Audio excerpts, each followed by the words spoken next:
نحمده ونصلي ونسلم على رسوله الكريم اما بعد فاعوذ باللہ من الشیطان الرجیم بسم اللہ الرحمن الرحیم۔ حضرت امام ابن ماجہ نے اپنی سنن کے در حدیث کو لکھا ہے کہ حضرت عبداللہ بن عمر فرماتے ہیں کہ نبی کریم صلی اللہ علیہ وسلم کعبہ کا طواف کر رہے تھے، تو کعبے کا طواف کرتے کرتے اللہ کے رسول نے کعبے سے مخاطب ہو کے فرمایا، اے کعبہ تو بڑا عمدہ ہے، تیری شان بڑی ہے، تو بڑی حرمت والا ہے، تو بڑی اچھی خوشبو والا ہے، لیکن اس ذات کی قسم ہے جس کے قبضہ قدرت میں محمد کی جان ہے کہ اللہ کے نزدیک مومن اور اس کا مال اور اس کی عزت اور اس کے بارے میں حسن ظن رکھنے کی حرمت تیری حرمت سے بھی زیادہ ہے۔ نبی کریم صلی اللہ علیہ وآلہ وسلم نے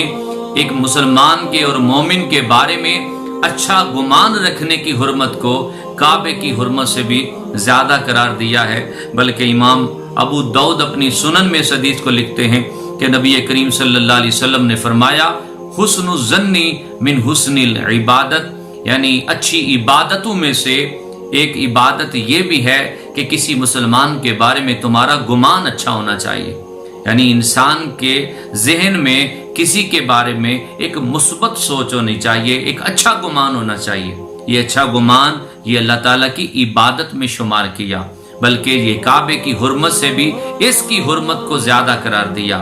میرے مصطفیٰ کریم کے غلاموں، میں نے ایک بزرگوں کے بارے میں پڑھا، ان کا نام تھا حضرت سیدنا بکر بن عبداللہ مزنی رحمۃ اللہ تعالی علیہ۔ آپ بڑی خوبصورت انداز میں جو ہے نا وہ لوگوں کے بارے میں ایک اچھا گمان رکھا کرتے تھے، بلکہ آپ کی بات بڑی پیاری لگی۔ آپ کبھی کسی بوڑھے سے ملتے تو فرماتے ہیں، بوڑھے تو مجھ سے زیادہ بہتر ہے، اس کی وجہ یہ ہے کہ تجھے اللہ تعالیٰ نے مجھ سے پہلے اپنی عبادت کی توفیق عطا کی۔ اور کسی جوان سے ملتے تو آپ فرماتے ہیں، جوان تو بھی مجھ سے بہتر ہے، کیونکہ میں تم سے زیادہ گناہوں کا مرتکب ہوں، چونکہ میں پہلے آیا لہذا میں پہلے گناہوں کا مرتکب ہوا، لہذا تو بھی مجھ سے بہتر ہے۔ اور یہ ایک بہت بڑا سبق ہے ہمارے لیے کہ ہم دوسروں کو اپنے سے بہتر گمان کریں۔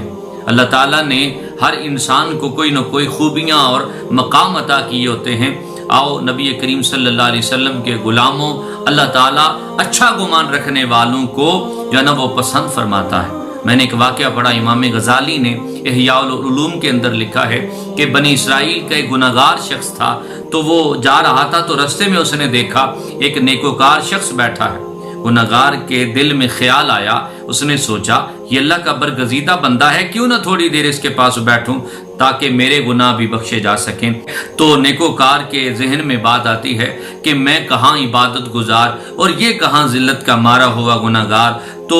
اس بات پہ اس نے اس کو کہا، تو یہاں کیوں بیٹھا ہے، اپنے آپ کو دیکھ اور مجھے دیکھ۔ اس بات پہ اللہ تعالیٰ کو یہ بات جو ہے نا وہ پسند نہ آئی، تو اس وقت کے نبی کو اللہ پاک نے یہ پیغام دیا کہ اے میرے نبی، جاؤ اس نیکوکار سے کہہ دو کہ تو نے غرور و تکبر کیا،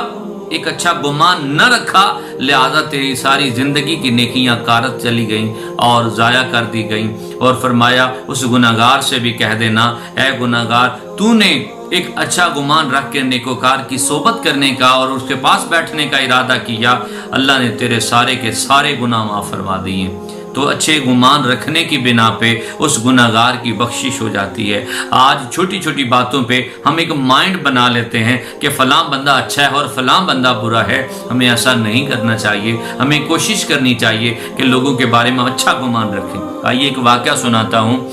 ڈاکوؤں کا ایک گروہ تھا، تو وہ رات کو لوگوں کے گھروں کو لوٹتا، ان کی عادت تھی۔ ایک دن وہ لوٹ کے آگے جا رہے تھے تو رستے میں ایک جگہ دیکھی، وہ مسافر خانہ تھا، تو وہاں پہ رکنے کا انہوں نے ارادہ کیا، لیکن انہوں نے جا کے وہاں پہ جو بندہ آگے سے لوگوں کی خدمت کرتا تھا اس کو جا کے بتایا کہ ہم اللہ کی راہ کے مسافر ہیں، لہٰذا ہماری کوئی خدمت ہونی چاہیے۔ تو اس نیکوکار شخص نے ان کی بڑی خدمت کی، ان کو اچھا راشن دیا اور وہ راشن کھا پی کے وہاں سے چلے گئے۔ دوسرے دن پھر انہوں نے لوگوں کو لوٹا اور لوٹ کے جب واپس پلٹے تو انہوں نے ایک عجب منظر دیکھا کہ پہلے دن جب انہوں نے دیکھا جب اس شخص کے بیٹے کو دیکھا تو وہ اس کا بیٹا جو ہے نا وہ معذور تھا، چل پھر نہیں سکتا تھا، لیکن آج جب وہ اس کے گھر میں آئے، مسافر خانے میں آئے تو دیکھا کہ وہ تو بچہ جو ہے نا وہ اچھل کود رہا ہے اور چل پھر رہا ہے اور کوئی معذور بھی نہیں ہے، تو بالکل صحت مند ہو چکا ہے۔ تو انہوں نے اس سے پوچھا کہ اے بندہ خدا، یہ کل تیرا بچہ تو معذور تھا، آج صحت یاب کیسے ہو گیا؟ تو اس نے آگے سے جواب دیا کہ اے اللہ کے راہ کے مسافرو، یہ تمہاری برکت سے میرے بیٹے کو اللہ نے صحت دی ہے۔ وہ بڑے حیران ہوئے اور انہوں نے سارا ماجرا پوچھا، تو انہوں نے آگے سے اس نوجوان نے اس مسافر خانے کے مالک نے کہا کہ اے آنے والو، خدا کی راہ کے مسافرو، اصل بات یہ ہے جب تم کھانا کھا کے چلے گئے تو تمہارا کچھ کھانا بچ گیا تھا، میں نے وہ کھانا اس نیت سے کہ آپ اللہ کی راہ کے مسافر ہو، اس گمان سے کہ آپ کی برکت، آپ کے کھانے کی برکت ہوگی، لہٰذا میں نے وہ کھانا اپنے بیٹے کو کھلایا، اور جو پانی بچایا تھا اوپر میں نے مالش کی ہے، تو اس بنا پہ اللہ تعالیٰ نے اسے شفا دے دی اور آج بالکل یہ صحت مند ہے۔ تو ان باتوں کو سن کے ان ڈاکوؤں کی آنکھوں سے آنسو جاری ہو گئے اور انہوں نے رونا شروع کر دیا اور انہوں نے کہا کہ اے بندہ خدا، یہ تیرا حسن ظن تھا جس وجہ سے انہیں جو ہے نا اس بچے کو جو ہے نا وہ شفا ملی ہے، ہماری کوئی بہادری نہیں ہے، ہم تو وقت کے بہت بڑے ڈاکو ہیں، لیکن تمہاری باتیں سن کے ہمارے دل کی دنیا زیر و زبر ہو چکی ہے، ہم تیرے ہاتھوں پہ توبہ کرتے ہیں کہ زندگی میں ہم جو ہے نا وہ کوئی بھی ڈاکہ نہیں ڈالیں گے اور اچھے کام کریں گے۔ اس بات پہ انہوں نے پکی توبہ کر لی۔